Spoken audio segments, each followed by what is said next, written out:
beberapa data yang kami dapat dari narasumber kami serta dari studi tersangka yang telah kami lakukan. Sebelumnya, perkenalkan, nama saya Nur Fadila dan bersama rekan saya.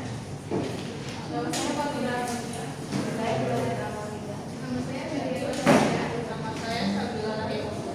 Nama saya Aldini Nur Azmi. Nama saya Nanda Samudra Alfiani.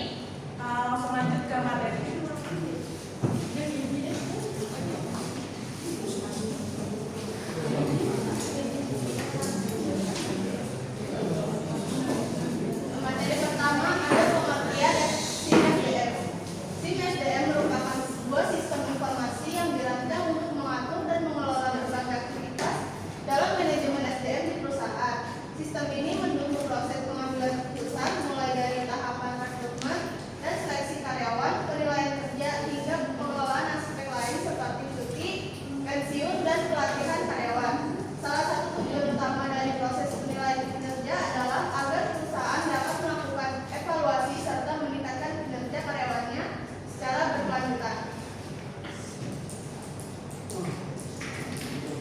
Selanjutnya yang komponen SIM SDM dalam Kementerian. Komponen SIM SDM di Kementerian Keuangan dirancang untuk mendukung pengelolaan kepegawaian secara digital dan terintegrasi. Berikut ada beberapa komponen utama SIM SDM di Kementerian Keuangan. Yang pertama, data hidup pegawai.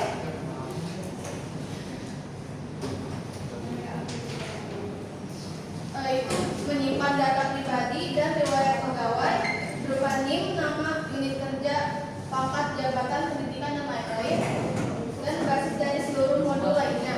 Yang kedua, manajemen karir berupa promosi dan mutasi pegawai, pemetaan kompetensi, dan riwayat jabatan dan riwayat iklan. Yang ketiga, manajemen kinerja. Pertama, sasaran kinerja pegawai, penilaian prestasi kinerja dan monitoring capaian kinerja pegawai. Yang keempat, manajemen diklat dan sertifikasi. Ada perencanaan dan pelaksanaan diklat, sertifikasi pegawai, dan pemantauan efektivitas kumulatif.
Seleksi administrasi itu adalah tahap pertama dalam proses rekrutmen yang bertujuan untuk memverifikasi dokumen administrasi yang diunggah oleh pelamar. Proses ini memastikan bahwa pelamar memenuhi semua persyaratan administratif yang telah ditentukan. Yang kedua ada seleksi kompetensi dasar. Seleksi kompetensi dasar ini adalah tes berbasis komputer yang menguji potensi dasar peserta. Terdiri dari beberapa komponen tes seperti tes wawancara kebangsaan,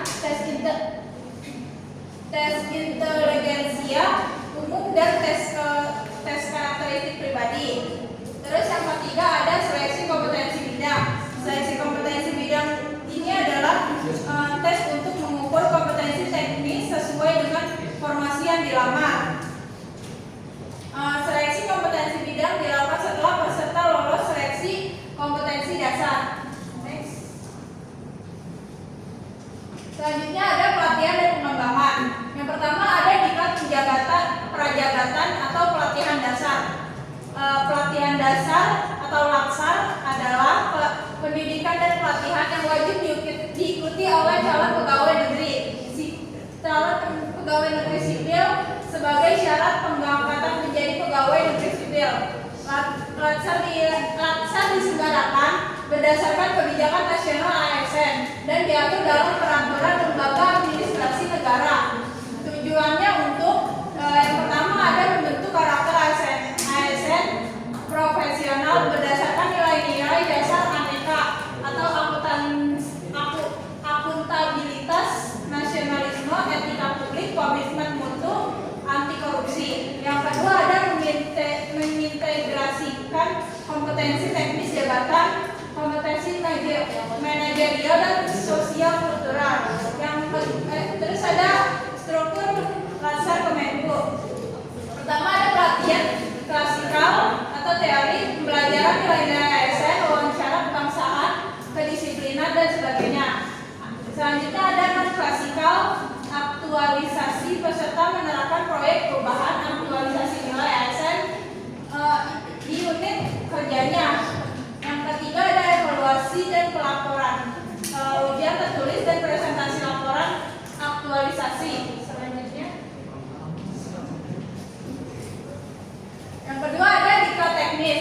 Diklat teknis adalah pelatihan yang fokus pada peningkatan kompetensi teknis pegawai yang terkait langsung dengan tugas pokok dan fungsi tupoksi jabatan PNS Kemenko. Jenis dan contoh pelatihan teknis di Kemenko.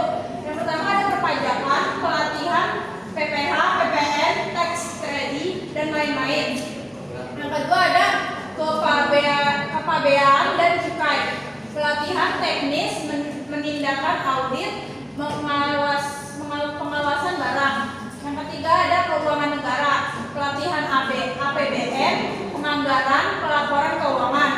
Yang keempat ada akuntansi pemerintahan. Yang pertama ada pelatihan standar akuntansi pemerintahan, SAP berbasis akrual. Yang terakhir ada teknologi informasi, pelatihan sistem informasi keuangan, data analistik, dan keamanan siber. Pelaksanaannya direktorat di BPPK seperti Pusdiklat Pajak, Pusdiklat Bea Cukai dan lainnya. Selanjutnya pelatihan dan pengembangan yang ketiga itu ada diklat fungsional. Diklat ini diperuntukkan bagi PNS yang menduduki jabatan fungsional tertentu untuk memenuhi syarat pengangkatan dan pengembangan karir. Tujuannya untuk menyiapkan PNS untuk menduduki jabatan fungsional. Contoh dari jabatan fungsional yang sudah diklatnya itu pertama ada auditor, yaitu diklat fungsional auditor tingkat pertama Muhammadiyah. Yang kedua analisis keuangan APBN, diklat fungsional analisis keuangan negara. Yang ketiga ada media suara, arsiparis, perangkat keuangan, dan analis hukum dan lainnya. Pelatihan yang keempat itu ada pelatihan kepemimpinan. Pelatihan ini bertujuan membentuk kepemimpinan ASN sesuai jenjang jabatannya. Pelatihan ini bersertifikat dan menjadi bersyarat memiliki jabatan tersebut. Jenis dan target pelatihan yang pertama itu ada PKP atau pelatihan kepemimpinan pengawas, yaitu untuk jabatan pengawas eselon 4. Yang kedua ada PKA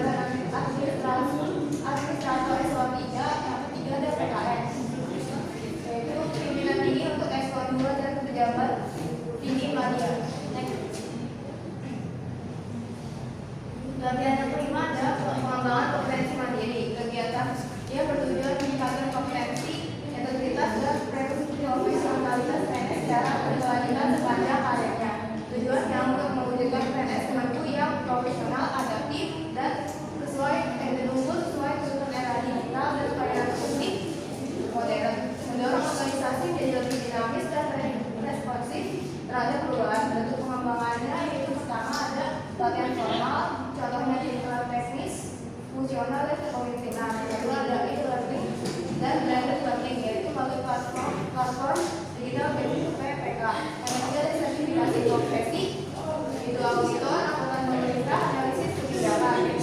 Yang keempat ada benchmarking dan studi banding dalam dan luar negeri.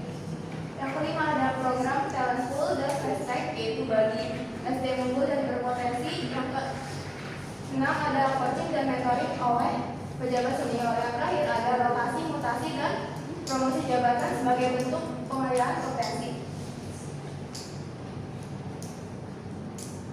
Selanjutnya ada promosi.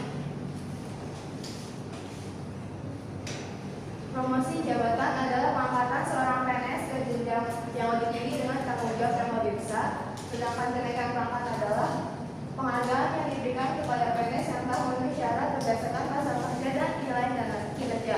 Promosi itu dibagi menjadi dua. Yang pertama ada kenaikan jabatan. Kenaikan jabatan adalah pengangkatan PNS ke jabatan yang lebih tinggi yang melibatkan tanggung jawab lebih besar dan peningkatan kompetensi. Proses promosi ini melibatkan nilai kinerja, asesmen kompetensi, dan talent pool. Kenaikan jabatan melibatkan seleksi yang ketat berdasarkan nilai kerjanya, yaitu SKP tahun yang sesuai standar, asesmen kompetensinya itu uji teknis dan kepemimpinan, dan yang talent pool-nya adalah identifikasi potensi PNS untuk posisi strategis.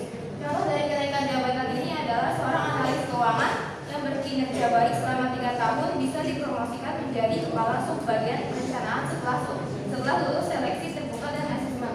Yang kedua ada kenaikan pangkat. Kenaikan pangkat adalah penghargaan yang diberikan kepada PNS atas pengabdian dan kinerja mereka. Kenaikan pangkat ini dilakukan secara reguler atau tingkat dengan pertimbangan masa kerja, nilai SKP, dan disiplin pegawai.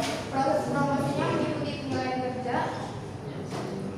masalah kerja, dan proses administrasi. Kenaikan pangkat ini syarat umumnya yang pertama nilai SKP minimal baik, yang kedua ada masa kerja minimal 4 tahun untuk kenaikan reguler, yang ketiga ada proses administrasi sesuai kebutuhan. Contoh dari kenaikan pangkat ini adalah PNS golongan 3A yang bekerja selama 4 tahun dengan SKP baik bisa naik ke 3B.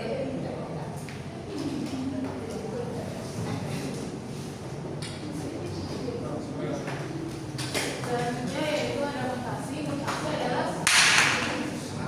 Mutasi adalah suatu perubahan atau perpindahan kerja atau promosi jabatan di suatu perusahaan. Mutasi di suatu perusahaan adalah hal yang biasa terjadi karena kebutuhan perusahaan serta kebijakan HR di perusahaan tersebut. Mutasi biasa dilakukan perusahaan karena promosi jabatan, pemilihan informasi, peningkatan sanksi, dan permintaan karyawan. Mutasi ada dua. Yang pertama rotasi antar unit, yaitu pemindahan karyawan dari satu unit kerja atau departemen ke unit kerja lain dalam organisasi yang sama.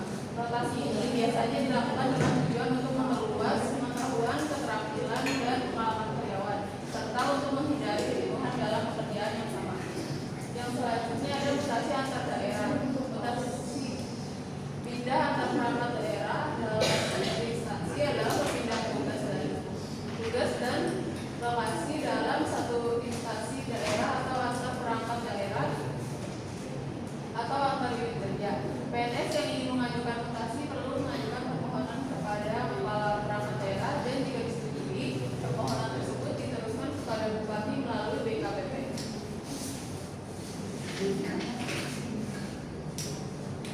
Yang selanjutnya ada kompensasi. Kompensasi adalah imbalan atau penghargaan yang diberikan oleh perusahaan kepada karyawan sebagai balasan atas kontribusi dan kinerja mereka. Imbalan ini bisa berupa uang atau gaji, bonus, tunjangan, maupun non uang seperti asuransi, cuti, pelatihan, dan lain-lain. Dalam kompensasi yang pertama ada gaji pokok. Gaji pokok adalah imbalan dasar yang dibayarkan kepada pekerja sebagai kompensasi atas pekerjaan yang dilakukan, yang besarnya ditetapkan berdasarkan kesepakatan antara pekerja dan pemberi kerja. Gaji pokok merupakan komponen utama dalam perhitungan penghasilan dan biasanya merupakan dasar sebelum ditambah dengan tunjangan atau bonus. Yang kedua ada tunjangan kerja, yaitu kompensasi tambahan di luar gaji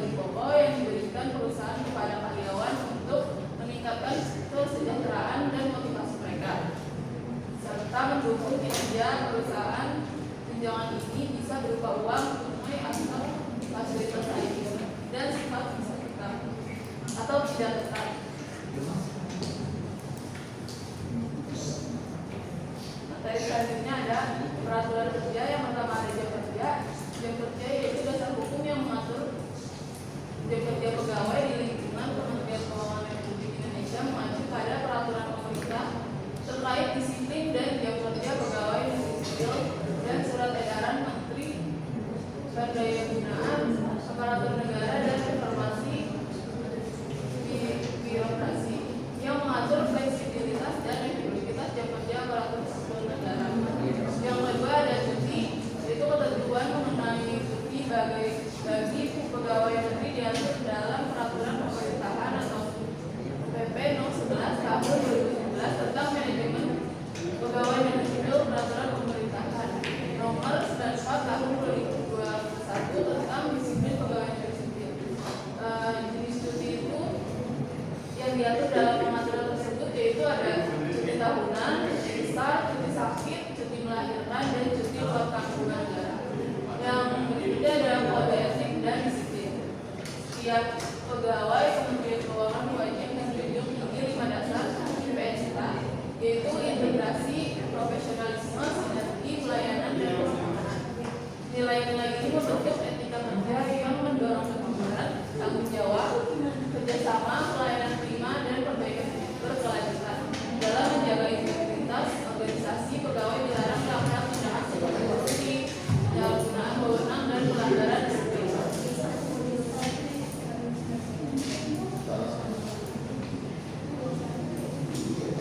Selanjutnya di sini ada evaluasi kerja. Yang pertama itu ada kinerja, yaitu evaluasi kinerja pegawai dilakukan secara digital melalui sistem kinerja seperti Sikepo atau HRMIS. Setiap pegawai wajib menginput kegiatan harian secara rutin ke dalam sistem tersebut. Data yang diinput akan divalidasi oleh atasan langsung dan menjadi salah satu komponen yang mengaruhi besaran tunjangan kinerja atau mungkin yang diterima oleh pegawai. Selanjutnya ada sasaran kinerja pegawai atau SKP, yaitu pegawai juga diwajibkan menyusun sasaran kinerja pegawai atau SKP pada awal tahun. SKP disusun berdasarkan indikator kinerja utama atau IKU, kinerja unit kinerja, dan dijadikan acuan dalam pengukuran kinerja individu. SKP mencakup 4 komponen penilaian, yaitu output atau hasil kerja, mutu, waktu, dan biaya. Selanjutnya ada pemutusan hubungan kerja atau PHK. PHK yaitu pengakhiran hubungan kerja karena suatu hal yang mengakibatkan berakhirnya hak dan kewajiban antara pekerja atau buruh dan pengusaha diatur. Pemutusan hubungan kinerja atau PHK bagi pegawai negeri sipil atau PNS termasuk karyawan Kementerian Keuangan diatur dalam Undang-Undang nomor 5 tahun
Selanjutnya, Kementerian Keuangan menargetkan 1.000 pegawai untuk mengikuti program pensiun dini ini.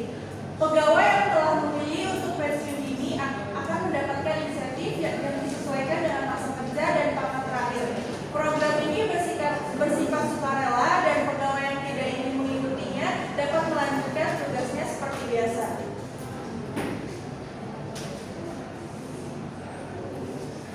Selanjutnya ada tujuan dan latar belakang program. Program ini bertujuan untuk melakukan efisiensi struktural dan meningkatkan kualitas pelayanan publik, yang dimana program ini akan memberikan kesempatan kepada pegawai berusia di atas 50 tahun untuk pensiun dini. Diharapkan dapat membuka peluang bagi generasi muda untuk bergabung dan membawa inovasi dalam sistem keuangan negara. Dan implementasi dan proses pelaksanaannya yaitu dimulai dengan sosialisasi kepada seluruh pegawai pensiun dan menjelaskan mengenai manfaat dan prosedur pensiun ini. Setelah itu, pegawai yang berniat mengajukan permohonan dan dilakukan verifikasi oleh pihak sumber daya manusia, dan pegawai yang memenuhi syarat akan mendapatkan kompensasi sesuai dengan ketentuan yang berlaku. Selanjutnya ada dampak terhadap organisasi dan kinerja. Program pensiun ini memberikan dampak positif dalam hal efisiensi anggaran dan peremajaan pegawai. Namun, terdapat tantangan dalam menjaga kontinuitas dan kualitas pelayanan publik. Mengingat pensiunnya pegawai dengan pengalaman tinggi, untuk mengatasi hal ini, Kementerian Keuangan melakukan program pelatihan dan pengembangan bagi pegawai yang tersisa atau pegawai yang akan mendaftar di Kementerian Keuangan. Selanjutnya ada tantangan dan solusi. Tantangan yang dihadapi dan solusi yang diterapkan antara lain yaitu yang pertama ada kurangnya sosialisasi. Beberapa pegawai kurang memahami manfaat dan prosedur pensiun ini. Oleh karena itu, Kementerian Keuangan menawarkan solusi dengan melakukan sosialisasi secara rutin dan menyeluruh mengenai program pensiun ini. Selanjutnya ada pendampingan finansial, di mana para pegawai biasanya khawatir akan mengenai kesiapan finansial pasca pensiun, dan Kementerian Keuangan memberikan tawaran untuk pendampingan kepada pegawai yang memiliki pensiun dini mengenai perencanaan keuangan di masa selanjutnya. Selanjutnya ada syarat-syarat pensiun dini di Kementerian Keuangan. Seorang PNS dapat mengajukan pensiun dini setelah mencapai usia 45 tahun dan memiliki masa kerja minimal 20 tahun. Sesuai dengan skema 45/20 yang diatur dalam Peraturan Pemerintah Nomor 11 Tahun 2017. Adapun syarat-syarat bagi pegawai yang ingin mengikuti program ini adalah sebagai berikut. Yang pertama, usia dan masa kerja. PNS yang berusia minimal 45 tahun dan memiliki masa kerja minimal 20 tahun. Yang kedua, ada surat permohonan. Mengajukan surat permohonan pensiun yang ditujukan kepada Bupati melalui Kepala BKPSDM. Yang ketiga, ada persetujuan atasan. Mendapatkan surat persetujuan dari Kepala Dinas tempat bertugas. Yang keempat, ada dokumen administratif, yaitu ada menampilkan dokumen seperti fotokopi kartu pegawai, SK pengangkatan CPNS dan PNS, SK pangkat terakhir, SK jabatan struktural, SK gaji berkala terakhir, SKP tahun terakhir, dan lainnya. Yang selanjutnya ada surat pernyataan. Menyediakan surat pernyataan dari Kepala Dinas bahwa tidak sedang menjalani proses pidana berdasarkan keputusan pengadilan yang berkekuatan hukum tetap. Selanjutnya ada pengembalian aset. Menyertakan surat pernyataan pengembalian atau tidak membawa aset dinas. Yang selanjutnya ada dokumen keluarga. Melampirkan dokumen keluarga seperti fotokopi surat nikah atau akta nikah yang sah, kartu istri atau suami, kartu keluarga, kelahiran anak yang masih menjadi tanggungan, dan surat keterangan kuliah jika masih berkuliah. Selanjutnya ada dokumen lainnya seperti melampirkan dokumen lain seperti fotokopi NIP baru, KTP, NPWP, rekening buku tabungan BRI atau BPD, dan pas foto ahli waris terbaru. Selanjutnya ada langkah-langkah pengajuan pensiun dini PNS. Yang pertama itu ada pengajuan permohonan. Mengajukan permohonan pensiun dini ke BKPSDM dengan surat pengantar dari unit kerja. Yang kedua itu ada verifikasi berkas. Berkas pensiun dini akan diverifikasi oleh BKPSDM. Yang ketiga ada pengiriman berkas, yaitu berkas permohonan dikirim ke kantor regional atau kantrek untuk diproses lebih lanjut. Yang keempat ada BKPSDM menerima surat keputusan pensiun dan melakukan verifikasi ulang sebelum diserahkan kepada permohonan.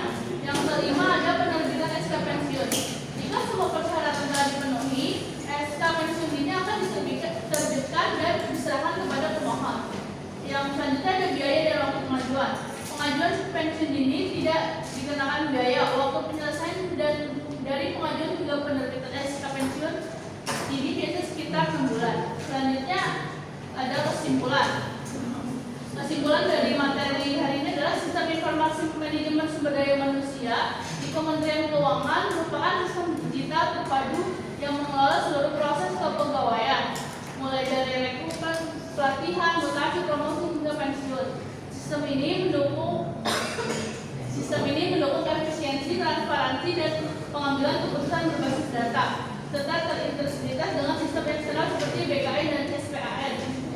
Rekrutmen dilakukan secara terbuka dan berbasis kompetensi, sementara mutasi dan rotasi ditetapkan berdasarkan evaluasi kerja. Untuk mendorong pengembangan karir dan pemerataan kompetensi, Kemenku juga menyediakan pelatihan berkelanjutan dan menerapkan sistem kinerja untuk menilai kinerja secara objektif. Dengan sistem SDM, Kementerian Keuangan berhasil membangun tata kelola kepegawaian yang modern dan profesional sesuai prinsip sistem dan reformasi birokrasi. Sekian dari presentasi kali ini. Selanjutnya kita ke pertanyaan. Di sini ada kalian yang ingin bertanya? Ayo, boleh Abi.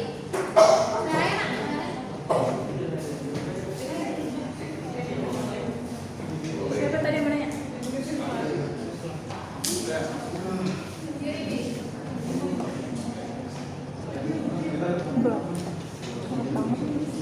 Saya dari kelompok 3 mau bertanya sama kelompok 1. Bagaimana peran e-learning dan e-learning dalam pengembangan kompetensi mandiri dan apa saja tantangan yang harus diatasi agar pelatihan ini efektif implementasi secara nasional.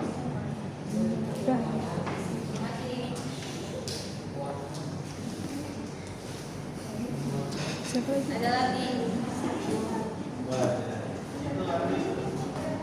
Oh. Siapa?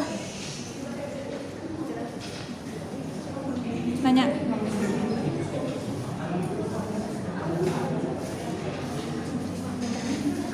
Perkenalkan, nama saya Citra dari kelompok 5. Saya ingin bertanya, menurut kalian bagaimana pendapat kalian mengenai berita kasus yang beredar sekarang di mana CPNS banyak yang mengundurkan diri atas terganggunya efisiensi yang dipotong dan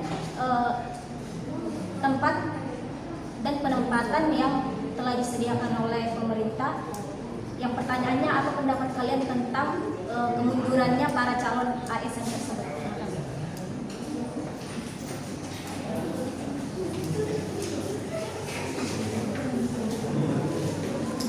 Lanjut, Anui.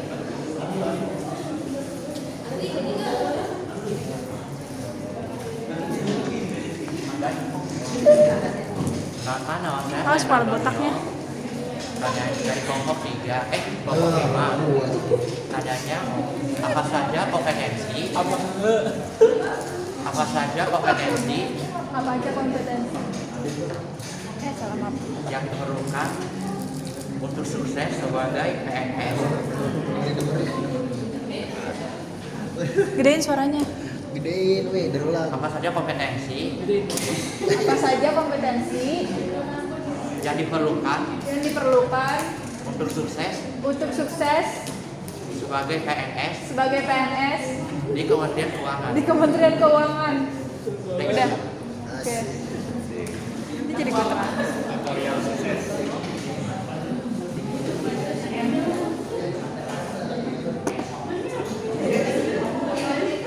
Izinkan kami untuk berdiskusi dahulu sekitar 5 menit atau menjawab pertanyaan teman-teman.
Saya akan menjawab pertanyaan dari Andwi. Tadi pertanyaannya bagaimana peran e-learning dan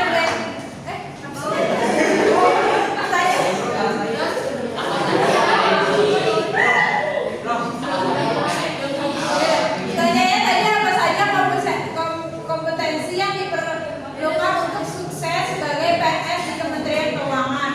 Jawabannya, untuk sukses sebagai PNS di Kementerian Keuangan diperlukan kompetensi yang mencakup kemampuan teknis seperti pemahaman regulasi fiskal, akuntansi pemerintahan, dan penggunaan teknologi informasi.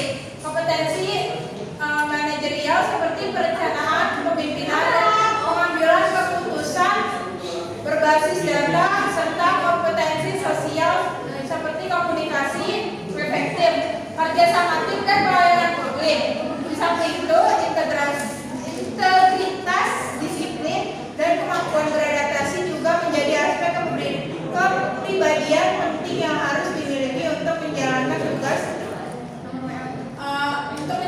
tugas secara profesional dan akuntabel dalam pengelolaan keuangan negara. Nah,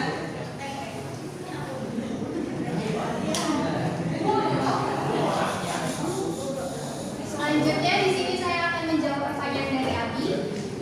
Tadi itu pertanyaannya bagaimana peran e-learning dan blended learning dalam pengembangan kompetensi mandiri dan apa saja tantangan yang harus diatasi agar pelatihan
bagaimana pendapat kalian mengenai studi kasus yang beredar mengenai pengunduran diri oleh beberapa calon ASN tahun ini yang disebabkan oleh efisiensi anggaran dan masalah penempatan yang disediakan oleh pusat. Yang untuk efisiensi anggaran itu yang pertama karena kelalaian pemerintah yang dimana kan nggak sesuai timeline ya. Jadi menurut saya itu sangat wajar untuk mengundurkan diri karena dari beberapa yang saya tahu ada yang memang udah resign tapi karena timeline mundur kan otomatis dia jadi pengangguran. Jadi kan itu salah pemerintah ya kelalaiannya.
Udah ya? Udah ya? Ini ya? Ayo.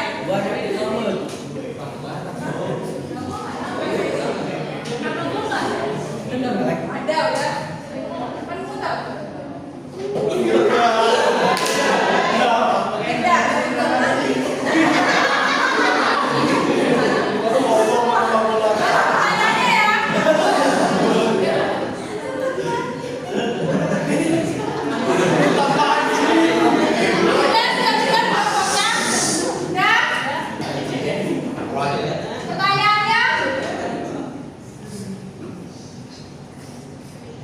Tujuan utama dari proses penilaian kinerja dalam SIP SDM adalah meningkatkan efisiensi anggaran organisasi, melihat loyalitas pegawai terhadap pimpinan, mengevaluasi dan meningkatkan kinerja pegawai secara berkelanjutan sesuai dengan Mengevaluasi dan meningkatkan kinerja pegawai secara berkelanjutan. bener nggak?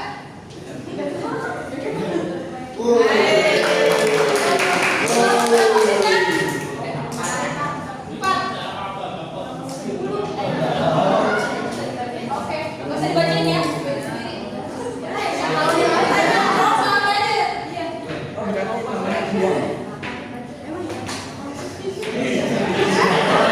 Kesha, ayo kelompoknya siap-siap ya. Keshanya dapat? Yes. Ayo, pertanyaannya. Oke, siap.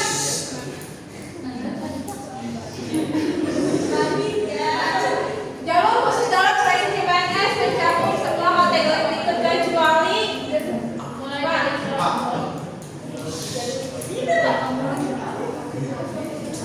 ambilnya 15 detik ya. Apa? A. Jalur profesional. Ya.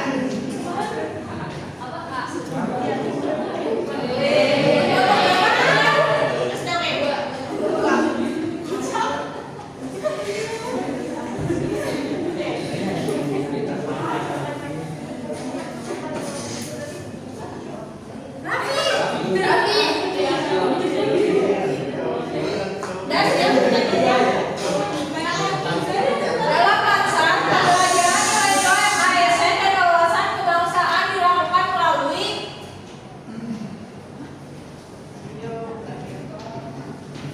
Lima, 4, 3, 2, 1.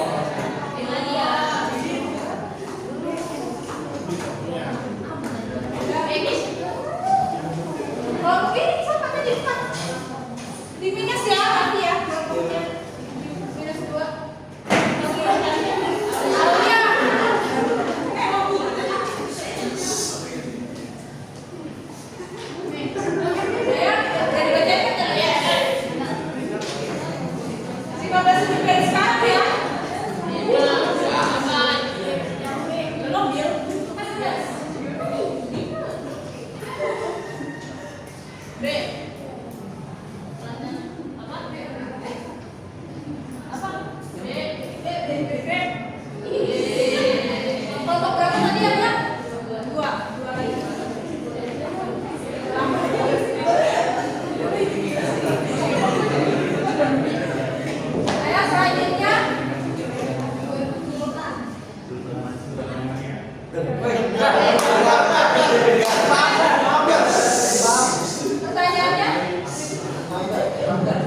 Pertanyaannya ya, pelatihan teknis di Kementerian Keuangan mencakup pelatihan berikut kecuali dimulai dari sekarang. B. D. Salah. Tiga di minus 2. Tiga kan? Soal kamu tiga?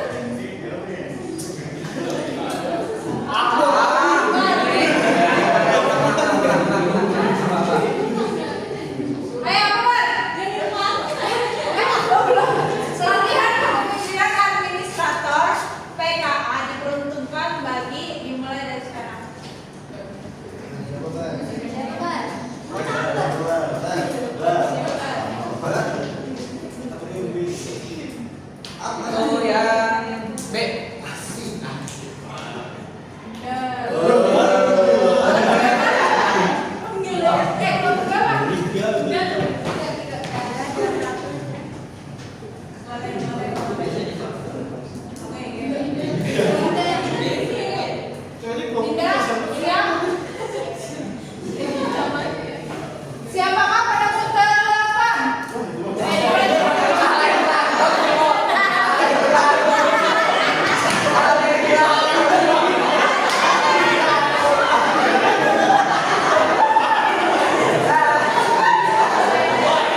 Enggak, jangan nih, sebutkan 3 anomali yang kalian tahu mulai dari sekarang.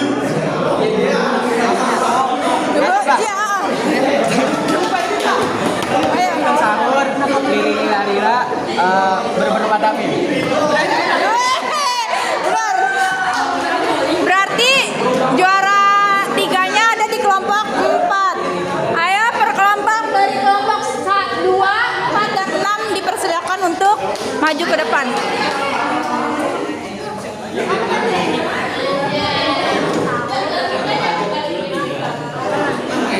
Mana ampun, pica.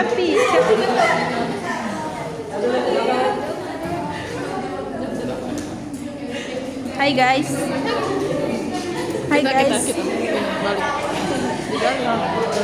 Mana masih enggak?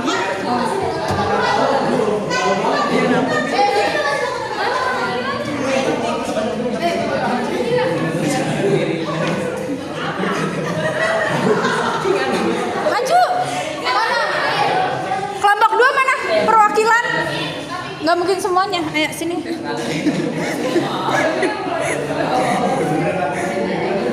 Well, ini gimana? Kok dia tidak tahan?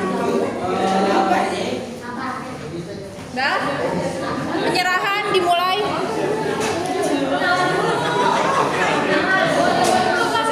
Ya Allah, tidak. Tar dulu.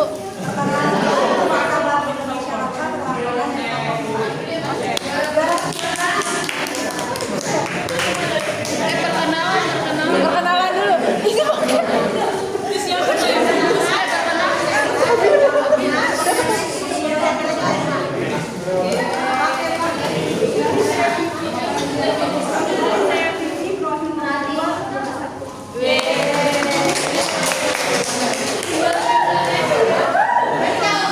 Dapat paket. Dapat paket. Sudah?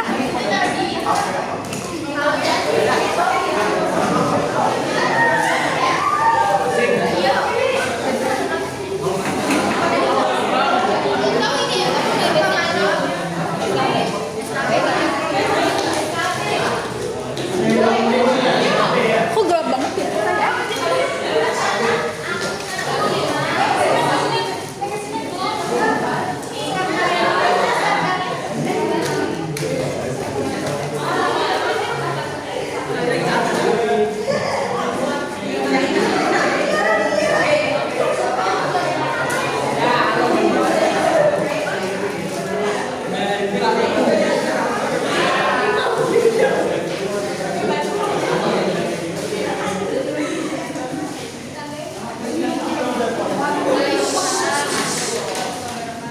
Sekian presentasi dari kelompok kami. Kurang lebihnya mohon maaf. Assalamualaikum warahmatullahi wabarakatuh.